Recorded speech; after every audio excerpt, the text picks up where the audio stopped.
Most of the stuff you find on the web is good and can be useful. But just as in the offline world, you also need to watch out for the occasional bandit. In the offline world, if a stranger offered you some sweets, you'd know better than to take them. The same principle applies online. If someone offers you a discount coupon, asks you to take a survey to win a free smartphone, or tells you that you won a trip to Hawaii, you should be suspicious of the content and the intention behind it. Social engineering is the technical term for content that tricks you into revealing personal information, like your login details or credit card number.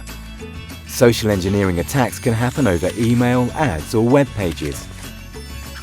Some attacks can be pretty easy to spot. Remember the rich prince who wanted to transfer millions of pounds to your account? But others can be sophisticated and pretty convincing.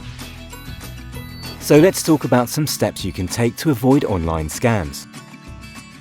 One of the most common ways to trick users is through email. Social engineering emails look like they're from a legitimate source, but they're not. For example, an email may claim to be from a bank and say that your banking account has been compromised and that you must quickly email them your password to avoid having the money stolen. It's important to remember, never send personal information over email unless you're absolutely sure who you're sending it to. Attackers will use every trick in the book to make you believe that the address in an email is legitimate, faking the from address to make it look like it's from someone you know. So don't use the reply address in the message unless you are sure who the sender is, and don't click on links in the email. Instead, open a new window and type in the official website of the bank or company in question and find the contact address. Social engineering can also happen when you visit a web page. Scammers will generate a sense of urgency and create websites that look similar to sites that you already use. That's why when visiting a web page, pay close attention to the page's URL, because attackers will often make this URL look similar to that of a genuine site. Before you enter any personal information on a web page, check the URL to make sure it starts with HTTPS and is preceded by a locked padlock icon.